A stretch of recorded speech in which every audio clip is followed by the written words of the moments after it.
Hello, কেমন আছে সবাই গাইস? তো এখন আমরা যাব একটু বাজারে, কিছু জিনিস নেওয়ার আছে। তো গাইস বাজার থেকে চলে এসেছি, আর বাজারে কি কি নিলাম সেটা আমার একদম ভিডিও করতে মনে নেই, তো তোমাদেরকে আমি অবশ্যই দেখাবো। এসে আমাদের ম্যাগি খাওয়া শেষ।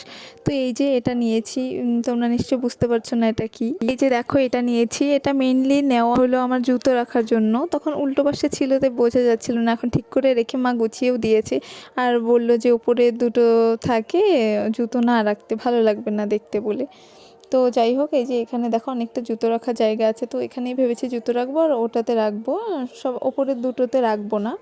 আর এই যে আমি এই দুটো জুতো নিলাম, একদম নতুন যেহেতু তাই এই দুটো আগেই ঢুকিয়ে রেখেছি। আর বিশ্বাস করো আমার একদম মনে ছিল না ওখানেও ভিডিও করার কথা, যেহেতু আমি ডেইলি ব্লগ করি না, তো মনে থাকে না কোথাও গেলে যে ভিডিও করি। এই যে দেখো এই সব জুতোগুলো আমি আজকে ধুয়ে দিয়েছি, যেহেতু ওখানে ঢুকাবো, ধুলো টুলো পড়েছিল একদম। তো এই যে দেখো আমার সব গোছানো কমপ্লিট। তো আজকের জন্য এতটাই, ভালো লাগলে লাইক করে দিও, টাটা।